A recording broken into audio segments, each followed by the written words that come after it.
Bonjour, c'est Samy de Paléo Facile. L'inspiration de cet épisode vient de Florent qui me demande ce que je pense d'une étude qui est sortie il y a quelques jours et qui affirmerait que les végétariens vivraient plus longtemps. Ce qu'on peut lire un petit peu partout depuis quelques jours sont des affirmations aussi fortes que les végétariens vivraient plus longtemps que les carnivores. C'est en tout cas ce que démontre l'étude américaine en question. Ou des choses aussi tranchées que les résultats sont donc sans appel pour devenir végétarien. Alors qu'est-ce qu'on attend? Problème numéro 1. Problème de corrélation et de causalité. Le cerveau humain a énormément de difficultés à faire le lien, en fait à faire la différence entre qu'est-ce qui est une corrélation et qu'est-ce qui est une causalité. Donc on va prendre un exemple simple qu'on a déjà abordé, nos crèmes glacées et nos requins. Si je vous dis que les ventes de crème glacée, quand on a beaucoup de ventes de crème glacée, on a aussi beaucoup d'attaques de requins. Est-ce que ça veut dire pour autant que le fait de vendre plus de crème glacée augmente les attaques de requins? Probablement pas. C'est probablement plus parce que quand il fait beau, la température est chaude, les gens achètent plus de crème glacée et vont se faire attaquer plus par des requins parce qu'ils vont plus se baigner. Autre exemple, les filles qui arrêtent l'école à 15 ans ont plus de chances de se retrouver enceintes adolescentes. Hypothèse, est-ce que quitter l'école fait tomber une fille enceinte? Au regard de ce qu'on sait en biologie, probablement pas. Donc il y a une corrélation, il y a un lien entre le fait d'arrêter l'école et puis de tomber enceinte, mais ce n'est pas une relation de cause à effet. Ce n'est pas le fait d'arrêter l'école qui cause le fait de tomber enceinte.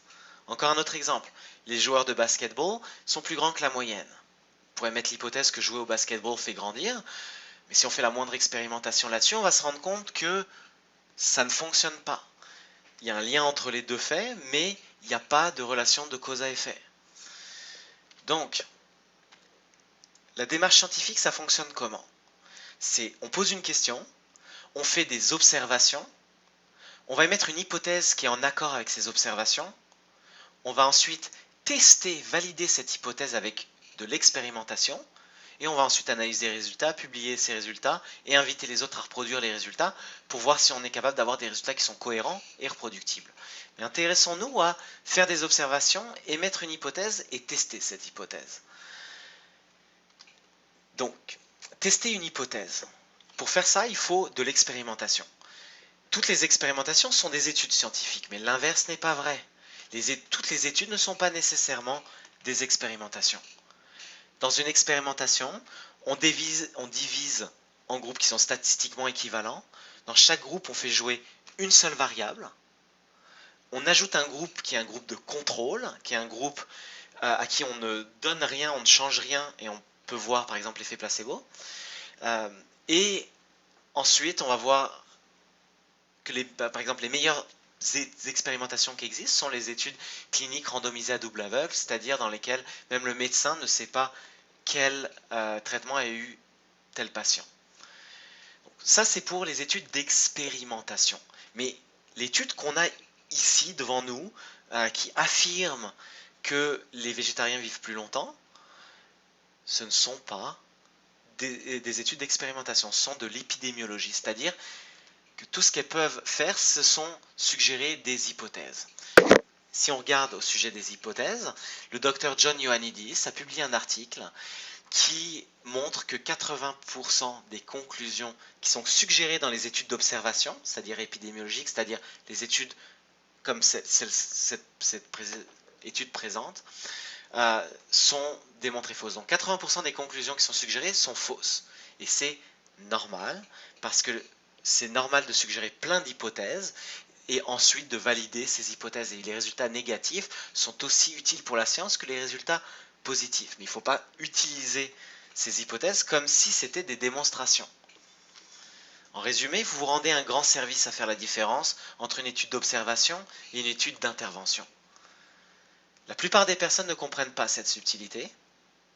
Les journalistes et les chroniqueurs ne comprennent pas non plus cette subtilité, ou en tout cas ils ne cherchent pas à éduquer par rapport à cela. L'information qui circule sur Internet, dans la presse, est souvent basée sur des observations et non sur des expérimentations. Donc quand on vous affirme quelque chose, demandez la source et assurez-vous que des études d'intervention appuient ces affirmations. Problème numéro 2, questionnaire sur l'alimentation. Ces questionnaires sur l'alimentation, c'est ce qui sert de base pour les études d'observation, puisque comme on ne donne pas, on n'intervient pas sur les sujets, on laisse les sujets vivre, il faut leur demander ce qu'ils ont mangé. Sauf que c'est extrêmement difficile de répondre à ces questions, et j'ai mis en annexe un lien vers un de ces types de questionnaires. Vous pouvez aller le consulter vous-même et vous poser la question de si vous, personnellement, vous auriez été capable de répondre à ce questionnaire correctement. Et en plus de ça, des études cliniques ont montré que les réponses à ces questionnaires surreprésentent certains aliments et sous-représentent certains autres aliments en fonction de facteurs sociaux et en fonction de l'état de santé de la personne. Donc en clair, on ne peut pas utiliser ces questionnaires si on veut des résultats fiables. C'est correct si on veut à la limite générer des hypothèses, mais c'est pas correct si on s'en sert comme une démonstration. Donc, si on revient à notre question initiale, est-ce que les végétariens vivent vraiment plus longtemps? Les études qui affirment ça, et l'étude en question n'échappe pas à la règle, sont des études d'observation. Donc, on ne peut pas affirmer qu'elles démontrent quoi que ce soit par définition. Le choix de ces hypothèses est réalisé par les auteurs de ces études. Ils voient les données, puis ils peuvent émettre plein d'hypothèses, ils en choisissent quelques-unes qui, eux, pensent qui fait du sens. Mais ensuite, il manque de l'expérimentation pour être capable de valider ces hypothèses. Donc, ces questionnaires de l'alimentation ne sont pas une source fiable d'informations. Et c'est ce qui est utilisé dans cette étude. Enfin, un autre problème en nutrition, c'est qu'on confond le fait de parce que quelque chose est moins mauvais que quelque chose d'autre, alors on estime que c'est bon. Si on vous dit que les grains complets sont meilleurs que les grains raffinés, puis qu'il y a des études, même cliniques, qui vous le démontrent, c'est correct, ça veut dire que les grains complets sont meilleurs pour la santé que les grains raffinés. Mais ça ne veut pas dire nécessairement que les grains complets sont bons pour la santé. Qu'est-ce qui se passe si on enlève complètement ces grains complets? C'est ça la question qu'il faut se poser. Donc, avec le même type de raisonnement, on en arriverait à dire, par exemple, que les cigarettes filtrées préviennent le cancer. Les cigarettes filtrées sont probablement moins mauvaises, moins nocives que les cigarettes non filtrées. Mais est-ce qu'on va dire qu'elles préviennent le cancer? Probablement pas. Qu'est-ce qui se passe si on enlève carrément ces cigarettes? Donc, comparons aussi, un autre point, c'est comparons le végétarisme avec d'autres régimes qui sont censés être bons pour la santé. Moi, je cherche encore à trouver une étude, par exemple, sur la mortalité qui montrerait que le végétarisme qui a un moins grand taux de mortalité que des personnes qui suivent un régime de type paléo low carb. On va trouver par exemple des études sur la perte de poids qui vont montrer que le low carb a des meilleurs résultats qu'une diète de type Ornish pour la perte de poids, mais on ne va pas en trouver par exemple sur la mortalité au global. Et enfin, les variables parasites. C'est quoi des variables parasites? Si on regarde, cette étude par exemple va comparer les végétariens par rapport à la population. La population, elle fume, elle boit trop d'alcool, elle consomme des sodas, elle mange des bonbons, elle fait peu d'exercice et elle dort pas assez. La variable parasite ici, c'est que parce que la viande a une mauvaise réputation, alors les personnes qui prennent soin de leur santé ont moins de chances de manger de la viande. Si on vous répète toute votre vie qu'il ne faut pas manger de viande parce que c'est pas bon pour vous, si vous faites attention à vous, vous n'allez pas en manger. Donc comparons ce qui est comparable. Et si on ne le fait pas, on va avoir des variables parasites qui vont venir polluer les résultats de notre étude.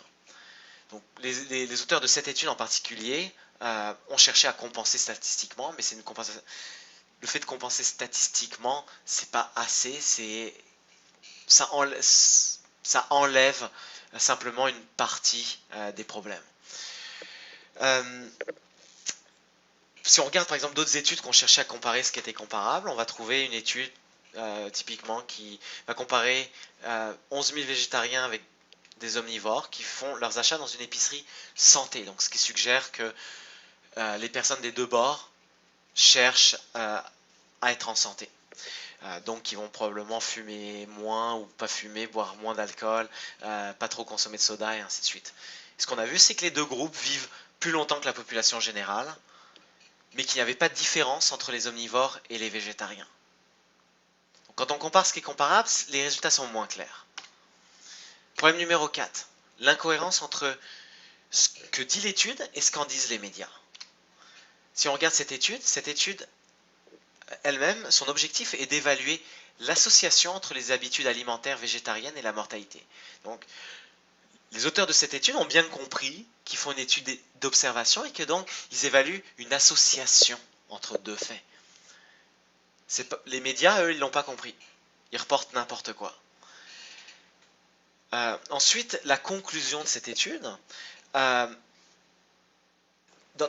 Les auteurs même disent que ces associations qui sont favorables entre la mortalité et le régime végétarien devraient être considérées avec prudence par ceux qui offrent des conseils alimentaires. Ce qu'on voit, c'est que les médias n'utilisent absolument pas de prudence et n'ont visiblement même pas lu la conclusion, la mise en garde de cette étude. Enfin, juste une petite parenthèse, on se bat pour la même chose entre le régime paléo et le régime végétarien. On est d'accord sur plein de choses. La diète Ornish, qui est un des régimes végétariens, diète basée sur les plantes, c'est une diète qui est faible en sucre raffiné, qui est faible en gras polyinsaturés, qui cherche un équilibre entre les oméga 6 et les oméga 3, et c'est une diète qui est riche en plantes. La diète paléo, c'est aussi une diète qui est riche en plantes, c'est juste qu'en plus, on accepte les produits animaux et la graisse. Les végétariens et les paléos partagent tous la même volonté de manger plus sain. Et enfin, il y a des versions plus ou moins végétariennes de la diète paléo. C'est pas un club privé, on n'est pas en train d'opposer deux mondes complètement différents. Ce qui est important là, c'est qu'on cherche à avancer, puis essayons de le faire ensemble. Je vous remercie de votre étude. Si vous avez des questions, du feedback, paléofacile@gmail.com, toutes les vidéos sur paléofacile.com. Vous avez toutes les références aux études que j'ai citées. Je rappelle que je ne suis pas médecin, que tout ce que je dis n'est pas des conseils médicaux personnalisés, que donc avant de changer quoi que ce soit à votre alimentation, veuillez consulter votre spécialiste de la santé.